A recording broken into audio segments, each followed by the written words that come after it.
the sheikhs are constantly calling everything haram. So it doesn't seem to be that profound when you say, oh, that's just another thing that sheikhs are going to call haram now. But then you actually think about how the fiat monetary system works and you realize, my God, this is haram at every level. I mean, it's got haram baked in at the protocol level.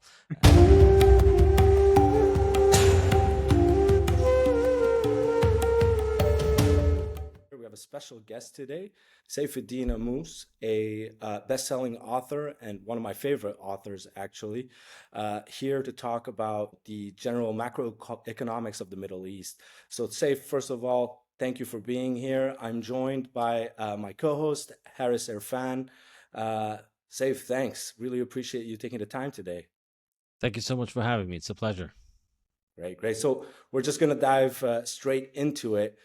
So, Saif, given your work on macroeconomics, given you thought in the Middle East, you spent time in the Middle East, I had a few questions for you. So let's start it off with how have the economic policies and strategies in the Middle East evolved in recent years? I mean, you've been here for quite some time, you've seen it evolve, and I want to understand more so in the context of diversifying away from oil dependence, because the past few years Middle East and oil have been intertwined. You can't think about one without the other. So please tell us your views on that.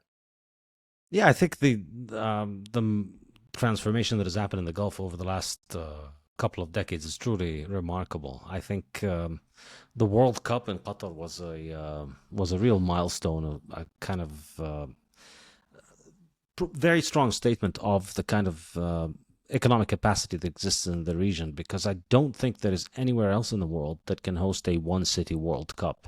I don't think any other city can host this. It's an enormous, enormous undertaking in terms of the infrastructure. So the world's major cities will have one or two World Cup level stadia. Maybe there are some big cities that can have three within driving distance from one another, some of the very big metropolises. No cities that I know of have eight World Cup ready stadia. Qatar managed to pull together nine, and they managed to get a lot of people to attend it. And that wasn't just from the people in Qatar; it was because of extensive amount of travel from people coming from all over the world through Qatar Airlines and other airlines into Qatar. So I think that, in terms of organization, was a truly monumental achievement, and the fact that it went so smoothly and it went so well, and of course it reflected in the quality of the football, because for the players it was the best World Cup ever, because they didn't have to travel. They were all in one hotel for 5 weeks, so they managed to get into, acclimatize, get into the proper rhythm, not have to move hotel rooms every day or two, which usually ends up ruining most World Cup campaigns. Just a lot of travel and players having to adjust and acclimatize. It usually, by the time of the semifinal, one of the teams has a major advantage because it's playing close to where it played its previous game, whereas the other team had to travel 4 hours by airplane. And it ends up being a decisive factor in the game. And so the Qatar World Cup managed to get rid of that. And it wasn't something cheap. It's not something easy to replicate. You don't have other countries that are capable of doing something like this. So I think that was truly remarkable. And I think it's really raising a lot of eyebrows. Obviously, during the World Cup, there was a lot of negative publicity and propaganda about Qatar and about the region in general. But I still think the achievement itself was truly remarkable. At the end of the day, nobody's going to remember any of that stuff. Everybody's going to remember the one city World Cup. So many people I know say that it was the best World Cup in their living memory, and I agree with that. I think it was amazing. Yeah, I mean, just in terms of the quality of the football, it was incredible. It was, every game was, well, maybe not every game, but it was the best World Cup. I used to think the 2014 World Cup was the best I'd seen in my life. I think this one takes the award now. Yeah, I wish I was closer to home because I'm a big football fan and I would have loved to attend. But sadly, I was in Canada where soccer is not a thing. It uh, is. It's a bit of a thing. Canadians like their football. They just don't have a league. That's the problem in the yeah, U.S. and Canada. They don't have a proper league. They have a franchise system, which destroys the development of the sport. yeah, I agree. And there's just so little investment in that space that, the players don't get their value. It's they'd rather do something else like play hockey or American football or something like that. And it's not just Qatar though, Safe. I mean, You have Dubai Expo, you have Saudi Expo. It seems though that there's a lot of spending happening, and over the long term, it seems to be paying off because it's, like you said, raising eyebrows. From an economic policies point of view, so do they do things differently in the Middle East compared to what we're accustomed to in the West in terms of monetary policy, fiscal policy? I Yeah, I mean, think one thing that's noticeable about the Gulf in particular is they've probably got the best monetary policy of, you could argue, any central bank in the world because they've had their currencies pegged to the dollar, and none of them, I think, have depreciated significantly over the past 30, 40, 50 years or so. And they've managed to maintain that, effectively saying that they're not making any money from seigniorage. So inflation is not a source of income for the Gulf economies. They charge some taxes, very little taxes, but generally they leave people alone and they have an enormous amount of economic freedom. I think if you were to objectively assess the economic freedom in the Arab Gulf versus Europe and the US today, I think it's a lot freer in the aspects that matter the most, particularly taxation and inflation. So, still, of course, they import the inflation from the West because the dollar is an inflationary currency and they're pegged to the dollar. They have to be pegged to the dollar almost. Well, they don't have to, but now we have Bitcoin. We're going to get to that.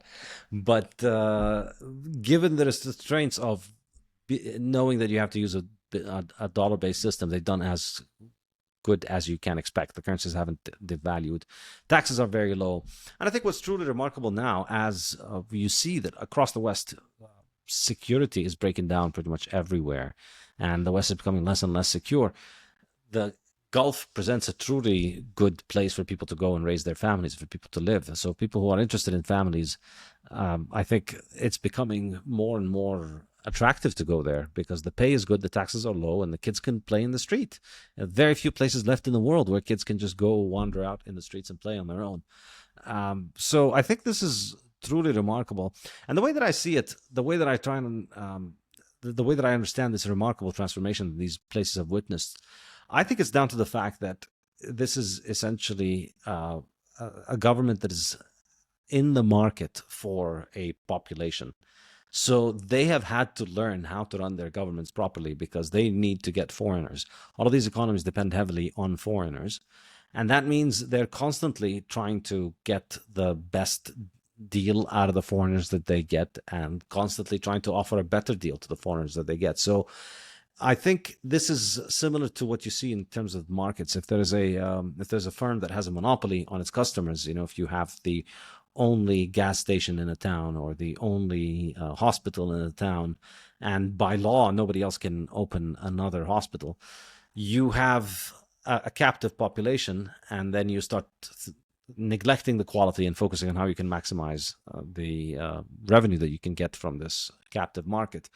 Whereas in a situation where you have to compete for customers, you need to constantly be offering a better deal than other people. So the Gulf, I think, since most of these countries, or I think all of the countries, have a majority of their population that is actually foreign, not local, they've developed extremely good institutions to try and attract people. Because why would people want to go live in a country that is not theirs unless it offered a very compelling package? And so I think this has helped them maintain this kind of competitive edge by constantly maintaining an attractive package for foreigners to come. And now you see people from all over the world coming. It's not just cheap labor, it's very expensive labor as well. And it's some of the most high skilled people want to move to these parts of the world because they've got a much better deal going on. And I also think my other hobby horse is to talk about monarchy. I'm a big fan of monarchy.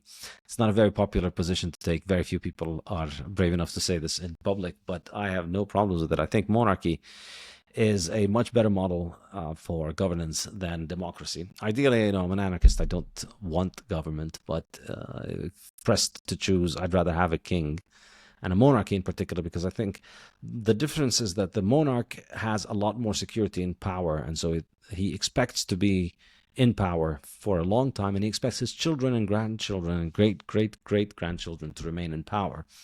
So he has a time frame for his decision-making that takes into account the well-being of you and your descendants generations from now, because he wants to make sure that his own kids are going to have a prosperous, peaceful kingdom to be able to run and benefit from. And so I think this provides for an alignment of incentives that you don't see in democracies, where every leader gets in and has 4, 5, 7, 10 years, whatever, and in that time, they are king, but it's only a short period of time. They can do whatever they want. They can do all kinds of things to benefit themselves and their children, but they can only do it for 7 years. So they've got a very high time preference in that period. They care a lot about what happens in those 7 years, and they discount what happens later. And so that encourages them to borrow at the expense of the future, and in order to finance the present. And they do that financially, but also in metaphorically in all kinds of different ways in terms of sacrificing the future for short-term gain. So I think this, and I think the Arab Gulf is a great advertisement for monarchies. And you compare them to Arab countries that are not monarchies, and you see very stark differences that I think should give a lot of the intellectuals in the Arab world a lot more to think about than they usually do. Very few people like to say the pro-monarchy line, but even monarchs, even people who are pro-monarchy try and justify it by appealing to constitutionalism and appealing to parliamentary reforms, and that, well, we're striving toward a democratic ideal. But I think I'm unapologetically pro-monarchy in a strict sense, in the sense of the more decision making is concentrated in an individual, the better he's able to carry out decisions. But I'd say the key thing for the success of this model, the way I understand it, is that you need to have a respect for the right of people to exit or secede. And so here, I base this on the work of the ruling prince of Liechtenstein, Prince Hans Adam. He's written a book called The State in the Third Millennium. And in it, he explains what he views as the vision of human freedom and what the state should offer in the third millennium. And I think it's a very compelling and very mind-opening vision, wherein he says, essentially, look at how your iPhone is made. It's not made because all the iPhone users get to vote on who gets to be CEO. They don't get to vote on who gets to handle the design committees. They don't get to vote on any of that stuff. There's a CEO, and he takes decisions, and his decisions are practically final, and there is no right to appeal for the customers or for the workers. But everything is voluntary, and you as a customer, you only have one right, which is you could choose to buy it or not buy it. And the fact that you could just exit, the fact that you could choose to buy or not buy the good, is what encourages and incentivizes everybody in that corporate structure, from the CEO down to the lowest employee, to do their best, because there are no bailouts in this world where if you don't deliver a good product, people are just not going to buy it, and then your business is ruined. So that's ultimately what it comes down to, is the right to exit. And what Prince Hans Adam presents is the idea that if this was the model for government, if everybody respected the right for self-determination, the right for secession, so that individuals or individual regions could secede and exit countries, then governments would be a lot more accountable, and they'd be a lot more efficient. And so for him, the last couple of 100 years of political thought are all about participatory democracy and getting more and more people to vote on decisions that affect them. But he's saying, no, we shouldn't go in that direction. We should go in the direction of CEOs, have CEOs who have more executive authority in their hands, but give people the right to secede and exit. So I think, in a sense, the Gulf is an embodiment of that, because that's what's happening in the Gulf, because the majority of the population truly has the right to exit. At the end of the day, if you're British or Australian or Nepali or Egyptian or Syrian, and you're in Saudi Arabia or Dubai or Qatar, at any point in time, you can choose to leave, and that's it. You have contractual obligations. You might need to pay money or something, but you can finish your contract and leave. You don't have to stay. And at any point in time, they can kick you out, because there are very clear stipulations in the contract that specify what are the things that you're allowed and not allowed to do. And so because of that, there's a very clear relationship, and it's continuously improving to the benefit of both parties. You make some very powerful arguments there. I mean, I was somewhat anti-monarchy until I heard your argument for why monarchy is low time preference. And then you appealed to my my sort of sense that, we should be planning for the future and our grandchildren and, further down the line. And that's for me a very powerful argument. And it flipped my thinking on that. And having spent 11 years living in the Middle East, I also came to the conclusion that despite a lot of the stuff that you hear in the West about, places like Dubai and Qatar and Bahrain and so on, actually, it was a fantastic place to bring up a young family, a secure place, a place where, I felt in many ways safe and free, perhaps more so than other places in the West. So, I think there is a very powerful argument there, lots to unpack as well. And you even briefly, having talked about low time preference, you touched on Bitcoin, and so I'm going to bring the discussion to, well, the basis. I think let's take a step back. Let's talk about Austrian economics, because that's really your specialist subject. Mm. I Up until 2017, I was an insider. I was a sort of fiat insider, worked for a bank, and I vaguely had come across this theory of Austrian economics. I'd read Tariq al-Diwani's book, The Problem with Interest, which had a powerful impact on me and many people that I knew. And I guess I never really appreciated it until I did a deep dive on Bitcoin. And at that point in 2017, I left the industry and focused on this. I guess we could spend weeks discussing this subject. We could fill textbooks with it. But I guess in a relatively short space of time, can you give us some background on the economic theories, the principles behind Austrian economics, and how they differ from mainstream theories? Okay, well, first of all, I'm not going to let this pass without an advertisement. I've written an entire book to answer your question. So, I wrote a whole book called Principles of Economics. It's out in English and a bunch of languages, and it's being translated to Arabic. It should be out very soon. From Jarir, from Dar Jarir in Saudi Arabia. And this is a book that's written from the Austrian perspective, and it's just a full treatment of the main ideas in economics. It's 18 chapters. Each chapter has a specific concept in economics, like capital, labor, and so on.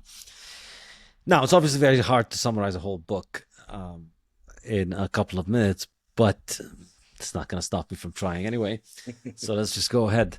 I would say the key starting point and the key difference between the Austrian School of Economics and the other schools of economics is that the Austrian School of Economics analyzes economics through the lens of human action, that they're looking at human beings acting. I guess a good way of thinking of it is that the material world around us, every single thing that we see that is non-human, you could think of it as if it is putty that we as human beings shape with our hands into whatever form and shape that we want.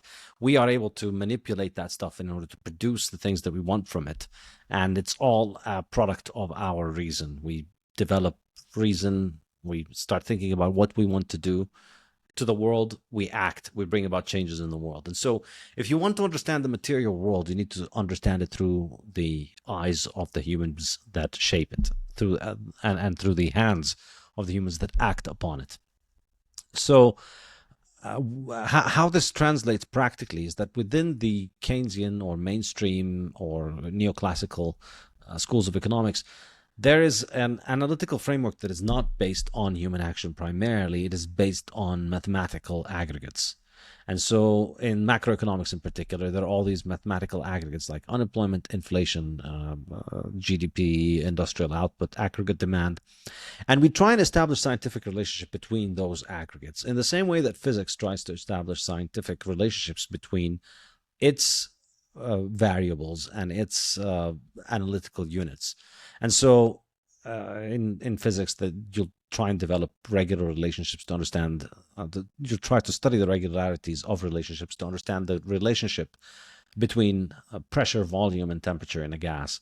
And similarly in macroeconomics, they ape the traditions of science by trying to apply that into onto the question of economics in a macro sense. And so they imagine that if we just study GDP and unemployment and industrial output and inflation and all those things hard enough, then we're going to be able to uncover the physical laws of the universe that govern these metrics. And that for the Austrian is pseudoscience. That for the Austrian is invalid methodologically. And so you may as well be using tarot cards, because these aggregates are made up in our mind, and we are measuring certain phenomena, and there is no reason that the phenomena that we are able to measure through whatever incomplete and imperfect statistical office technique applied by government agencies, there's no reason to assume that the universe has to bend to these fake aggregates that we make. And the reason for that, there are many reasons, and Hayek gets into a lot of philosophical stuff about the discussion of this, but ultimately the really precise answer is what Mises specifies, which is that the reason that you cannot do that in the economic sciences is because in the natural sciences, you have constants, you have physical constants that you're able to establish. You're able to measure what is a meter and what is an inch and what is a second and what is a Kelvin temperature or centigrade or speed or all of these things. There are all these metrics for them that you're able to measure and reproduce between different locations and between different people. But in economics, there is no such constant with which to measure things, because all things are valued in the human mind. And so this brings us to the perhaps the main starting axiom of Austrian economics, which is the idea that value is subjective.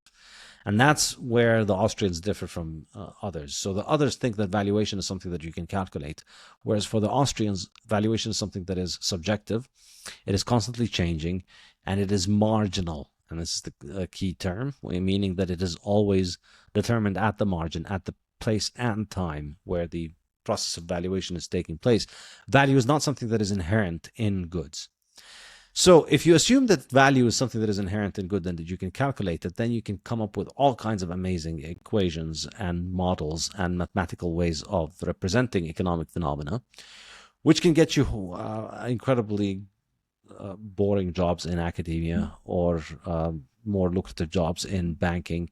But let's face it, they don't really do an accurate job of describing how the world actually works quantitatively, because it's just, again, for the issue that I mentioned, which is that there are no constants. So you're constantly trying to create relationships or trying to examine relationships that don't necessarily exist, because ultimately what is shaping what is happening to all of your statistics and to all of your theories and to all of the metrics that you're counting, what is shaping it is human beings acting. And human beings are not an inert gas. Human beings have their own will, and they have the ability to give value to things. And so it is their action that shapes everything. It is not an inanimate object. It is something that has a soul, has a will of its own. And so it acts on the world, it understands the world, and it brings about changes in the world. And so these are the causative factors in reality. And the regularities that you might see in social phenomena, you can see those things, you can establish them, you can see how they can be made, and you can see the degree of reliability of them. But you'll never be able to establish the same kind of reliability that you do with scientific experimentation, like with gases or physical objects, where you can determine with extreme precision, say, deliver a projectile to a particular distance, because you're able to calculate those things precisely, but you don't have that in Austrian economics. So this is a little bit too much on the methodology, and that's basically chapter 1. So we still have 17 more chapters. Let's see how far we can get along. But I'll putting the methodology aside and focusing on the practical implications of this form of economics.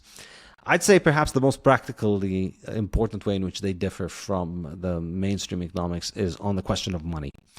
Because for everybody else, money is whatever the state says is. And the only question that an economist needs to bother his little brains with is the question of how do we get the government to manage money best according to some desirable moral subjective outcome that whichever school of economics has. So whether it's for the good of the workers or the good of the GDP or the good of the nation or whatever it is, the only question is how do we get the government to manage that money properly? And the Austrians are completely heretic on this question, because their whole point is that they just want to get that guy asking the question about how do we manage the money, they want to get him away from your money, from our money. That's essentially the perspective from the Austrian school is, how do we stop people trying to manage money? Because money is a creation of the market. And so the same critique that you would get from a free market economist on why you wouldn't want a central planning board to handle, say, the potato market or the car market or any kind of market, and why you'd rather have a free market that with free entry and exit of firms, the same critique would apply to the question of money. You wouldn't want the government to decide what money is, because when they do that, then they end up bastardizing the money. They end up inflating the supply. They mix the metals with cheap metals, or they print more money, and then they suspend the redeemability of money for gold. And they create all kinds of problems. So from the Austrian perspective, it's just this completely alternative understanding of reality to the mainstream economists, where the mainstream economists think of themselves as the firefighters that are helping bring down the fire, whereas the Austrians are just out there saying these guys are the arsonists. And for most arsonists, they don't realize they're the arsonists, so they find it completely insane that they think they're putting out a fire. They're just, pouring gasoline onto this. They're thinking they're helping, and then all these crazy people are telling them, don't pour gasoline on the fire, you're making it worse. So this is kind of, I would say, the the root of the misunderstanding between the two schools. So, I mean, there's a danger that I might now describe the central bankers of the Middle East as arsonists, and I don't want to do that. But do you think there is a future in which economic policies in the Middle East might be determined by and led by Austrian economics? I think so, because I think there's a huge amount of congruence between the two. So initially, when I first started studying Austrian economics, that was what really made me begin to understand Islamic finance, or to start to think about Islamic finance initially. Because before I studied Austrian economics, I was up until I was 27 or so, I had not been introduced to the Austrian school in any serious sense. I may have read one article by Hayek a long time ago. But up until 27 or so, I was still looking at the world through mainstream economic lens. But so according to that world, I had the kind of general idea of what Islamic finance is, that interest is bad, but I didn't give much thought to it. But then when I started coming across Austrian economics, which made a lot of sense to help me in helping me understand how the world actually works and how economics actually functions, it immediately started to give a vivid meaning to the ideas in Islamic finance, or in Islamic Sharia banking in general, the ideas of why interest is bad, and usury, and so on. And I would say the Austrians would disagree with this. So like the Rothbard and Mises have written extensively on the problems of on why interest is necessary in an economy, and why trying to ban interest is counterproductive. But in this book, in Principles of Economics, the whole book is Rothbard and Mises, and I agree with them pretty much on everything. I introduced a few things that they didn't really discuss in detail, which I discuss in more detail, but there's one place where I disagree with them, and it is on the issue of interest. In this book, I make the Austrian case for why I believe on a free market, interest lending would be eliminated. And I think we're probably far away from a time when this happens, but I think there is a strong case to be made for this being the natural state of things, because the Austrians, I think, offer the best explanation of the phenomenon of interest. Why is it that we have interest on the market? And the answer is because of time preference. Time preference is the degree of discounting of the future, so how much you discount the future. So from the Austrian perspective, the higher a society or an individual's time preference, the higher the interest rate that he would ask for in order to sacrifice some good today. So if I have $100 today, the higher my time preference, the higher the interest that I need to charge you in order for me to give up on this $100 now, and for you to pay it to me next year. So the more I discount next year, the more money you need to pay, right? Because if I have a high time preference, if I don't think about the future, if I'm very immediate gratification focused as a person, then what happens 1 year from now doesn't really matter much to me. So I discount it heavily. And so in order to give up money today for tomorrow, I'm going to ask for a high interest rate. And so as my time preference declines, the interest rate would be expected to decline. And so from the Austrian perspective, Hans Hermann Hoppe shows that if you look at the history of interest rates, and we've got a book called 5,000, or I think it's called The History of Interest Rates. It's by Homer and Silla, Sylla, and Homer, two authors. Or maybe that's one author, I forget. But if you Google those words, you'll find the book. But anyways, it's a very interesting study that looks at 5,000 years of data on interest rates, going back to Babylon and all kinds of historical sources. And it finds that there's an unmistakable 5,000-year trend of interest rates declining over time.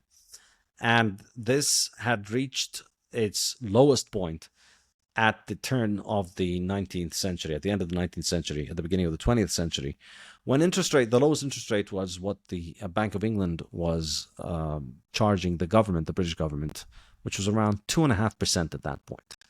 So that was the lowest interest rate recorded in history, more or less. I mean, perhaps not, obviously there have been lower loans, but it's the lowest prevalent market interest rate or generalized market interest rate that we've had. And this is a trend that has lasted for 5,000 years. It's not completely smooth because there's a lot of jumps up and down in it. You get a plague, you get a disaster, you get war, you get all of those things. They raise people's time preference and they make capital more expensive and they raise the interest rates. But unmistakably, you see this process of civilization, as Hans Hermann calls it. The process of civilization is the lowering of our time preference. As we become lower in our time preference, we start thinking about the future more. We start behaving in a way that is more civilized and more conducive for long-term prospering. And that is reflected in, say, being more moral, more civil, better neighbor, better husband, better father, better student at school, just all kinds of ways in which you take part in society in a way that is conducive for long-term benefit, not necessarily the present at the expense of the long-term. So that's the process of civilization. It's reflected in all these non-economic ways, but it's also reflected in the economic way, wherein we start saving more and we start accumulating more capital, and that makes capital more abundant. And so that brings down the price of capital. So this came to a halt in 1914 when World War I broke out and the world went off the gold standard and our time preference has been destroyed. And we have been going through a hell of a ride over the last century. But I think my hypothesis is this. If the world had remained on the gold standard for the last 110 years, so from 1914, we'd been on the gold standard for another 110 years, what would have happened? Imagine the whole world has access to gold as money. Now, I argue in the Bitcoin standard and in the fiat standard and in principles of economics in more detail, I argue that the hardness of money is like a control knob for your time preference. And that when money is hard, then you're able to save for the future. And so if you're able to save for the future, the future becomes less uncertain, so your time preference declines. And you start thinking about the future more and more. Whereas when your money is easy, when your money switched to easy mode, and then your money supply keeps growing, your ability to provide for your future self is seriously compromised. And now you shift towards short-term focus. How do I survive? You see an extreme version of this in hyperinflation scenarios. In hyperinflation, people are living day to day, and they start figuratively and literally eating the seed corn of the future, the food that they should be growing for next season. They have no choice but to eat it today because there will be no next year if you don't eat it today. They cut down tree-bearing fruits for warmth in the winter. And so that's high time preference. That's prioritizing the present at the expense of the future. And when we destroy the money, we raise our time preference enormously. And I think history shows this all throughout. You see it when wars break out, the currency collapses, people's time preference goes up. Anything happens to the currency, time preference shoots through the roof. So imagine if the last 110 years we'd remained on the gold standard. So everybody in the world has the ability to save in a money that does not get easily debased. The money supply under the gold standard increases are only around 1.5% per year. So imagine 110 years. Everybody on Earth in the last 110 years has been robbed by inflation. Everywhere in the world, your currency has been destroyed in terms of its value. It's not at 1% of the value that it had. So if your grandfather, great grandfather, 110 years ago, if he bought some money and he put it aside for you in any form of money, it would have lost value significantly over the last 110 years. Now imagine if it was gaining value every year. And imagine there was peace, there was no war, and the world continued to grow the amount of capital that we have, increase the availability of capital, and make more capital abundant. What's going to happen to the price of capital? What's going to happen to the interest rate? What's going to happen to the time preference? Time preference is going to decline. The interest rate is going to decline. The price of capital is going to decline. Eventually, the price of capital is going to decline below the cost of storing capital. At which point, as a capital owner, it's profitable for you to lend at a nominal interest rate of 0. Because let's say the cost of storing capital is, say, 1% per year. Then if the market interest rate is 1%, then you're going to happily lend to any person who charges you, who asks for a 0% loan, because he's saving you the 1% that you would have paid. So eventually the interest rate, the time preference continues to decline. We become more and more civilized, more virtuous, more moral, as we accumulate more and more capital, to the point where the natural market interest rate drops to 0. The people have so much capital, and everybody is so trustworthy, and everybody's so honest, and everybody is so future-oriented that there's never an issue of securing capital for anybody. Imagine you live in a very high trust society where everybody likes everybody, everybody's there for everybody. If your house burns down and you don't have any more money, you're not going to have a problem finding people who will lend you money because they know that you're going to be good for it, because money is so abundant that the interest rate on the money is, say, 0.8%, but they would have to be paying 1% to store the money. So therefore, they'd lend it to you at 0%.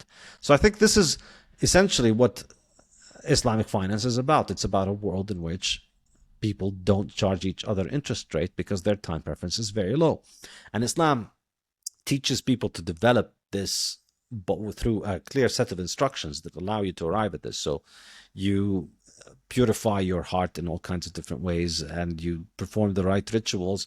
And among these ways in which you reform yourself is that you do not engage in riba lending. In other words, you bring your time preference down very, very low. You lower your time preference when it comes to the issue of capital and lending. And I think Austrian economics helps us understand how this would be something that would emerge on the market on its own. And I think it helped me understand why historically there has always been such a strong opposition to interest lending, not just in Islam, also throughout civilizations across the world. You see ancient wisdom that speaks about this, and you can see why it is. Interest rate lending is monetizing people's high time preference in a sense, and so it creates problems for society at large, and it leads to all kinds of negative outcomes. And I think Austrian economics helped me understand that a lot. Yeah, that's amazing. I'll just comment quickly. I know, Harris, you have a lot to say about this topic.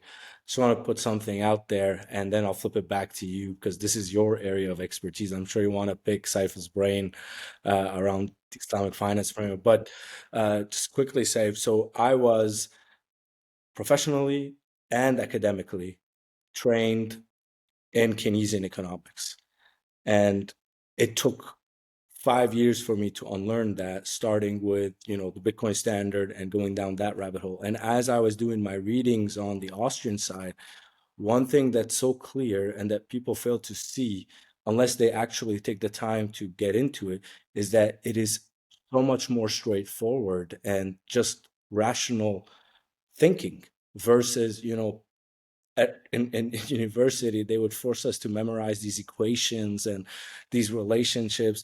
And all it takes is to question one metric, which I like to bring up with some of my fiat friends, is how come CPI is constantly changing in the way it's being measured. Like, how is that?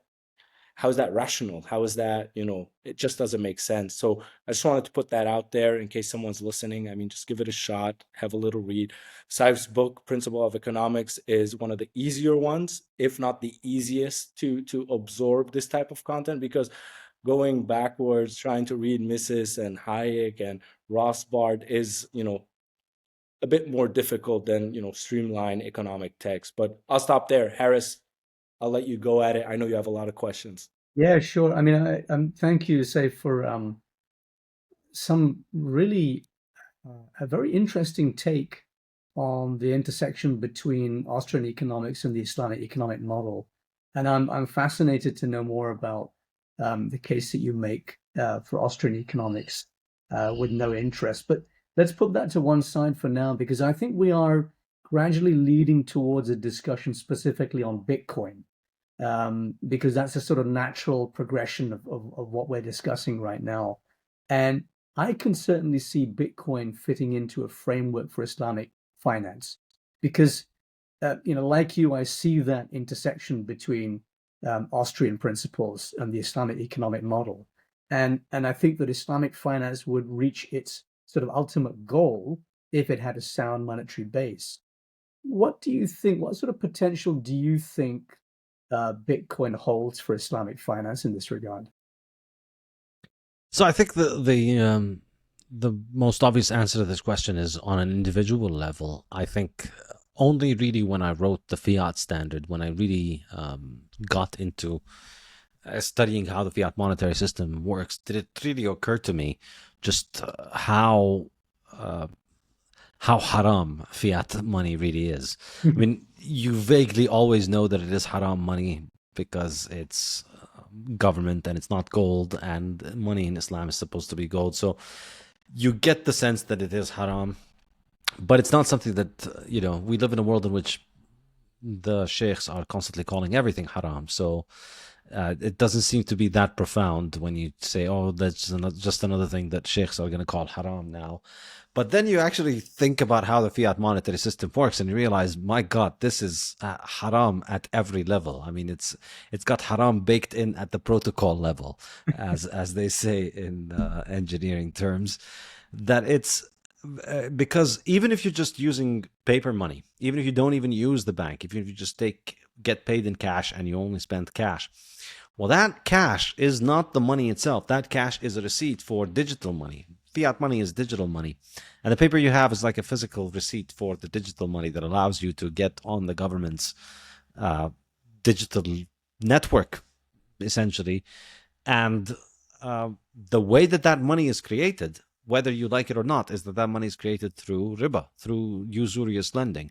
So the government creates loans, or the government issues bonds, central bank buys the bonds, or banks issue deposits to borrowers. When a new loan is made, new money is created.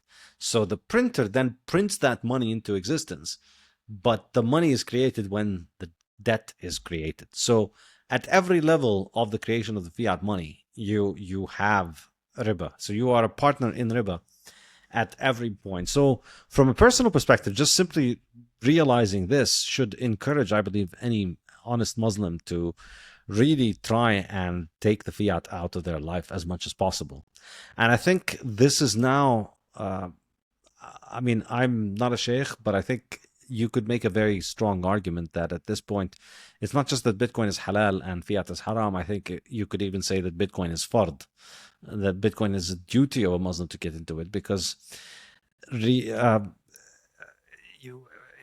argument for using fiat money is, I would say, similar to the argument for eating pork if you're on a deserted island. If you find yourself if you get shipwrecked, you're on an island, there's nothing to eat on this island except wild boars, and you find yourself that you're going to really starve and there's nothing else to eat, then I presume most sheikhs would say it would be halal for you to eat the pork to survive. So you could make that argument perhaps for the fiat monetary system, because it is so pervasive in our life. It is so important. You need money to be part of the world economy. And if you're not part of the world economy, if you try and live without it, you're going to suffer massively. So you could make the argument that in order for us to survive in the modern world, you need to use government fiat money. And so in the same way that you need to survive on that island by eating pig, you need to survive in this modern fiat world by using fiat money. But then what happens one day if a cow shows up on that island? And then you find that actually you get to a place where there are 10,000 cows just roaming freely. Now, is it still halal for you to be eating the pig? I don't think so. And I think the same thing happens here with Bitcoin, because Bitcoin now offers you an alternative to the dollar, an alternative to fiat money, which allows you to get your wealth out of riba and not be part of usurious lending, because there's no usurious lending taking place when Bitcoin is created. Bitcoin is a commodity that's created through a process of mining, similar to the mining of gold. So Bitcoin is a present good, whereas fiat money is a debt liability. And so now that a halal form of money is available, I don't think there is a good reason for using fiat. I could see why you would want to have, a checking account with a few expenses in it, but there's no reason to deal with. I could see maybe that would still qualify as necessary pork. Perhaps you could make the argument for it, but keeping your money in banks, even if you're not getting interest on it, or putting it in government bonds, or putting it in financial markets that are based on the riba money, I think is now a completely untenable position. Yeah. I'm loving your analogy with the wild boars on the desert island and a cow showing up. I'm going to reuse that if you don't mind. Yes, please do. In Arabic they say إذا حضر الماء بطل التيمم. If water becomes available, you cannot do the dry Yeah, absolution. try ablution. Yeah. Yeah, so this is essentially what's going on now. You could make do with fiat before because you didn't have an alternative, but now we do. Fantastic. Great explanation. Um, I know that when we in the Bitcoin community like to say Bitcoin, not crypto, and we separate the two. And we're very careful to make sure that when we explain Bitcoin to people, we're not talking about some rug pull somewhere with some ridiculous tech project by a bunch of developers who are there to enrich themselves. Um, that said, I mean, in the Middle East, we are seeing a lot of fintech hives appearing and incubators and accelerators associated with DeFi. Um, do you think there are unique opportunities for Bitcoin in this regard to set up, new decentralized financial services with Bitcoin as a monetary base, specifically in the Middle East? I certainly hope so. I think this is really likely going to be a long-term opportunity that I see at a certain point flipping into a much more aggressive growth phase. I just think that something needs to click at a certain point. But at this point, I think the difficulty the difficulty of distinguishing between Bitcoin and crypto and trying to discern the difference between Bitcoin and crypto is still pretty large. So we haven't really seen this kind of very viral growth in the Middle East. To some extent, you do see it here and there, but I still think, well, I mean, it's still at a point where a small number of people do it and they're not very vocal about it when they do it.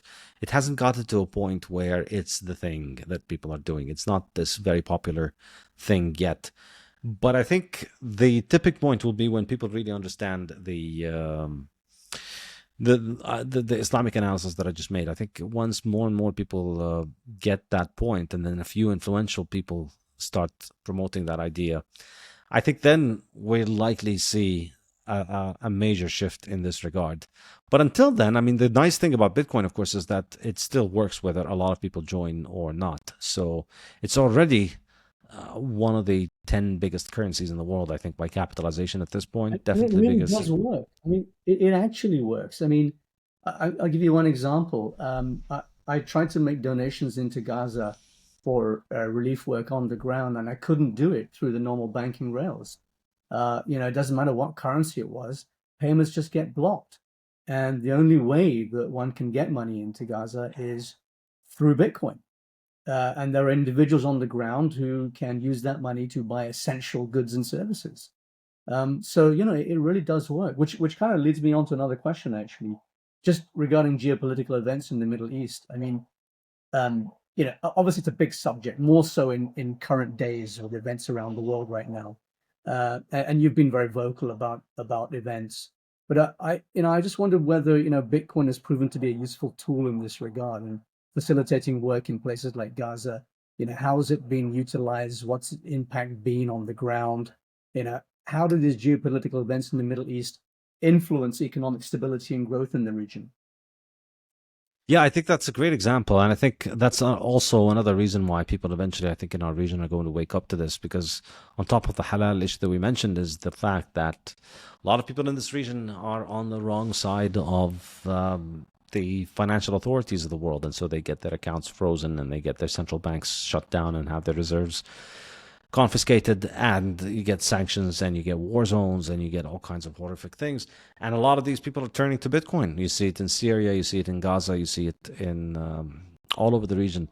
You see more and more of this happening because it works. Because even in Gaza, I mean, this is truly remarkable, because Israel is doing everything it can to kill as many people as it can and to make life as impossible as possible. To make life impossible, I should say, for people in Gaza for the future.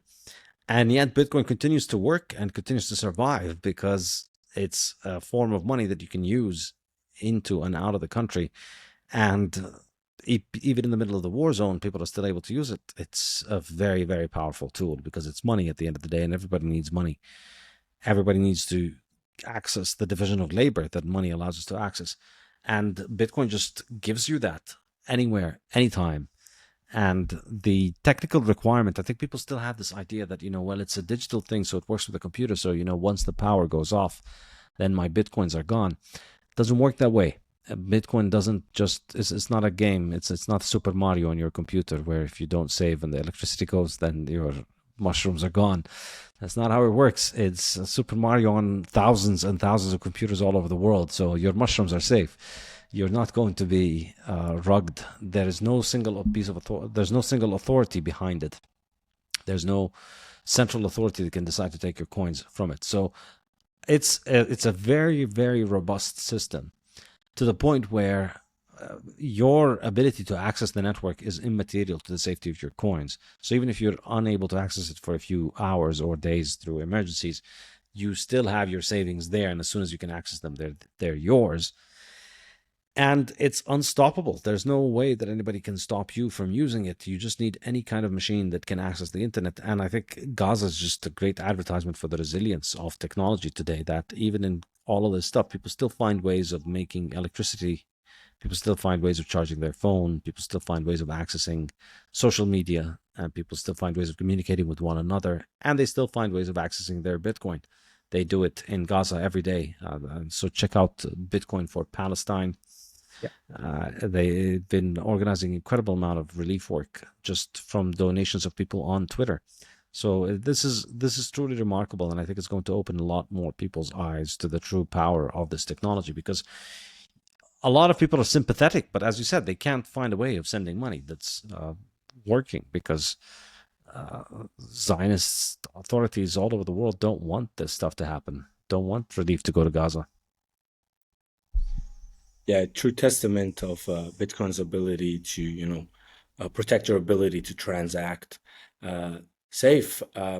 Wanted to switch it over a little bit. I mean, we mentioned how the region adoption is a bit lacking compared to, for example, the West, and there is a bright future. So we at OnRamp MENA are here to help with that from an educational point of view.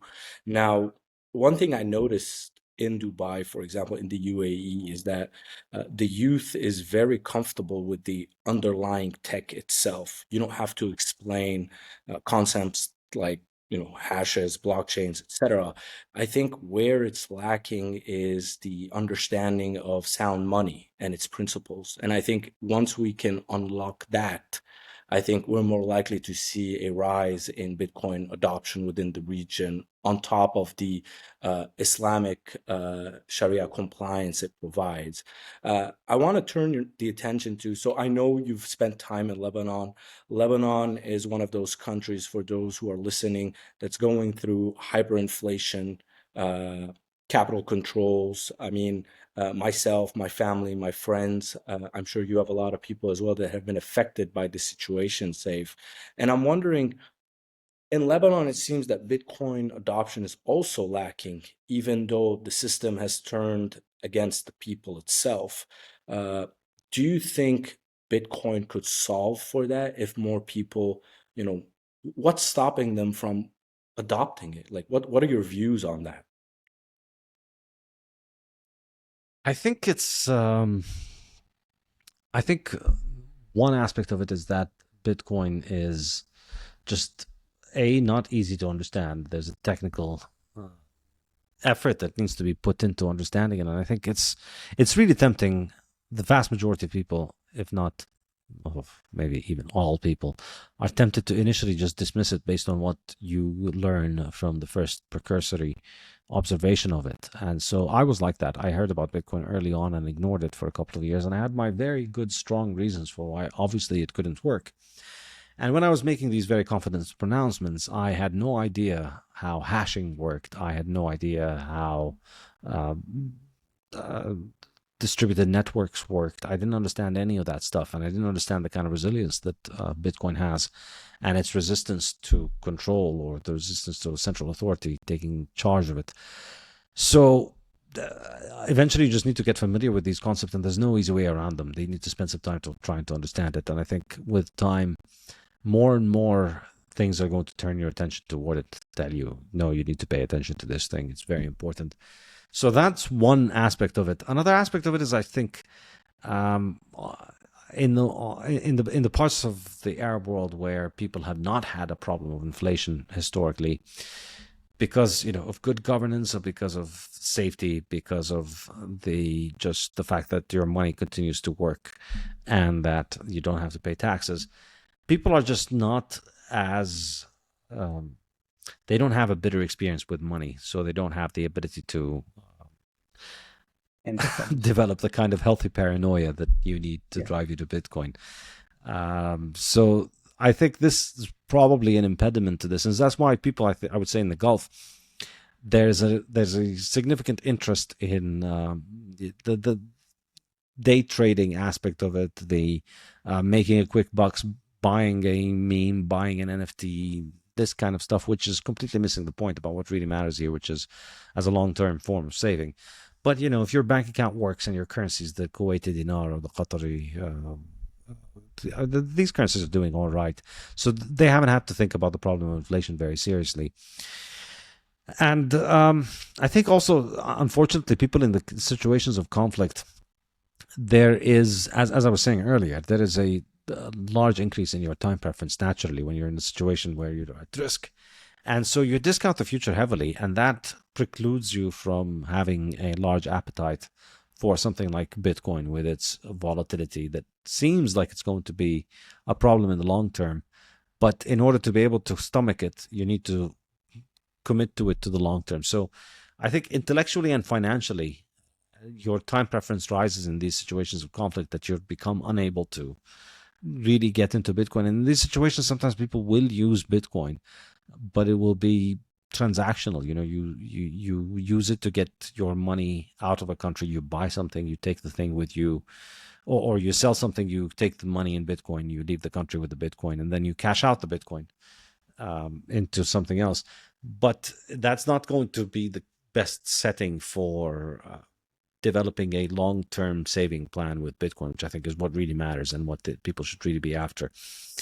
So I think it seems like maybe being in conflict might not be very conducive for this. It's conducive to hearing about Bitcoin, trying it out, using it for payments, maybe using a stable coin. But in terms of long-term saving plan in Bitcoin, not very conducive. So maybe there is a happy medium, not Lebanon, not Qatar. You need to be somewhere like, say, the US, France, in order for you to have the right amount of experience, so that your time preference is low enough that you can get Bitcoin, but at the same time your currency and your government is bad enough that you are feeling the pain in your pocket and need to look into Bitcoin. That's so interesting. I love that description. Uh, Another question, since we're on topic of the Middle East, real fast. Bitcoin mining and the energy of the Middle East. I mean, right now, states like Texas are dominating when it comes to Bitcoin mining. I think they've taken the vast majority of hash rate globally. And it seems that the Arab world is lacking when it comes to integrating Bitcoin mining into their energy grid. They have huge amounts of solar irradiance. They have lots of oil, gas that they can flare. What are your thoughts on that? What do you think the game theory is going to be like? Do you think we'll see a world where mining gets more and more centralized within the Middle East, actually? I don't really have solid predictions about this. I will say I don't. People like to say that mining has geopolitical importance, that it is a race and who can accumulate more hash rate. I don't think that that is the case, and I'm hesitant to use that pitch. I think a lot of people try and use that in order to promote Bitcoin. That Bitcoin is the next big thing, so you need to build your own mining farms, and you don't. You don't need to be a miner of Bitcoin in order to use Bitcoin. In fact, Bitcoin is optimized for the holder, not for the miner. Bitcoin is by dint of being money, Bitcoin is designed to offer the miner a horrific experience. If mining Bitcoin was easy and fun and profit, then Bitcoin would be an industrial commodity that would have enormous quantities and it wouldn't work as money. So the most important technical feature of Bitcoin, which I discuss in depth in the Bitcoin Standard, which I think is truly the technical innovation that made Bitcoin possible, because everything else in Bitcoin was there before. That is difficulty adjustment. It was when you added the magic sauce of difficulty adjustment to all of these pre-existing technology and put them together, that's when they all managed to click together and work. And so what the difficulty adjustment does is that it ensures that the supply of Bitcoin is being produced in a decentralized way. So there's no central authority that decides how many Bitcoins get produced. Anybody can join it, and yet the output does not change. So the output from the mining process is now at 450 Bitcoins per day. And that would have been the case if today Bitcoin was being used by 8 people or 8 billion people. It doesn't matter. Bitcoin is going to be producing that amount because it's constantly adjusting the difficulty of mining in order to make the reward for mining happen at around 10 minutes so that we ensure that we're not producing more blocks. And this is what keeps the monetary policy working. So the moral of the story is that mining Bitcoin is extremely competitive, because if you're able to make a profit, then the difficulty of mining is going to go up, and only the most profitable are going to survive. And Bitcoin is constantly culling the weaker miners. And so the way that you are able to mine profitably is you need to have a lot of very cheap energy, and you need to have it in the form of electricity reliably for a commitment for 24/7 electricity for about 3 years at least. If you're able to secure something like this, where you have a very, very, very high degree of certainty in the fact that you are going to have 24/7 electricity running for 3 years at least, preferably 5 years, at a cost of, at most, I'd say 5 or 6 cents per kilowatt hour, preferably lower than 3 cents per kilowatt hour. If you're able to secure that kind of cost, and you also have experience in just operations for this kind of facility, where you're going to need a giant data facility, and you're going to need to run it, and you're going to need to make sure that it keeps getting its electricity. If you have a competence in this field of business and you have very cheap electricity, then you should think about getting into mining. Otherwise, it's not a good idea. You need to have very, very, very cheap electricity. You need to have ability to build mining facilities if you want to mine at scale. Of course, if you want to mine at small scale, If you have, say, free electricity at home, which maybe a lot of people in the Gulf do, or at least very cheap electricity, then yeah, it makes sense to get one miner. But it is loud, so you want to put it somewhere away from the house and just keep it running. But ultimately, really, it's important to separate the real value of Bitcoin from the mining business. The mining business is just a business like any other, like growing bananas, like selling cars, like making computers. There's an industry. There are people out there who are doing it. You need to do it better than those people or as good as those people. Offer some kind of advantage, have some kind of advantage that allows you to compete and survive on the market. And if you're mining Bitcoin and you make a profit mining Bitcoin, but you then sell the Bitcoin in order to keep a fiat profit, you clowned yourself likely, because you're really missing out. Because even if you make money in this, you're missing out on just holding on to the Bitcoin. That's what really matters. So for me, what matters is the ability to hold Bitcoin. You need to hold Bitcoin for the long term. That's the real opportunity. The real opportunity is that you have a form of money whose supply increases at only currently 0.8%, and that's going to only go down over time. So this is the real value proposition, and this supply of money has less than a 0.5% penetration rate on the market for monies. And I would expect that it's going to go up. And the only way for it to go up in terms of its market valuation is for the price to rise, because we can't just make more Bitcoin for everybody. They're going to have to come and share all the Bitcoins that exist. So this is a great opportunity to get in right now. That's where the real value is. Don't think about mining as a way of securing cheaper Bitcoin. I would guess, from my experience talking to just random Bitcoiners that I've met through the years, and I've met a lot of Bitcoiners, I would say more people lose Satoshis mining than they gain it. So you get into it thinking, okay, well, I'm just going to get this miner and I'm going to hook it into my house and I'm going to make more Bitcoin. And then you pay for the miner. And then if you run the numbers, you run it for 5 years. And then if you run the numbers back and you think, well, if I just took the sum of money that I paid for the miner and bought Bitcoin with it, and then bought Bitcoin with all the bills of electricity that I paid and all the operational costs of the miners, I would have more Satoshis. I think a majority of people would answer the question with yes, that it would have been more profitable for them to just buy Satoshis. So only get into mining if you have things that I mentioned, very cheap electricity. And if you want to do it at scale, you need to have some kind of very clear idea about how to host those miners and build a facility that can handle them for a very long time. It's not something you want to do in the last minute, just buy the miners and then look around for a place. You need to have a very clear plan, and you need to have very long-term focus on it. But in the Gulf, I'd say, obviously, there's a huge opportunity because of the enormous amount of oil fields with stranded gas that would make a great deal for mining, because it's flared gas. And so this is gas that, most oil companies pay to have people safely dispose it and get rid of it. And now you can just turn it into Bitcoins. So I would recommend looking into that if you're in the business. Of course, there's also there's an added cost in the region, which is that there's a lot of dust, as you know, in most of the Gulf. And so that gets into the data centers and gets into the machines, and so it requires more cleaning and maintenance. So something to keep in mind. Very interesting.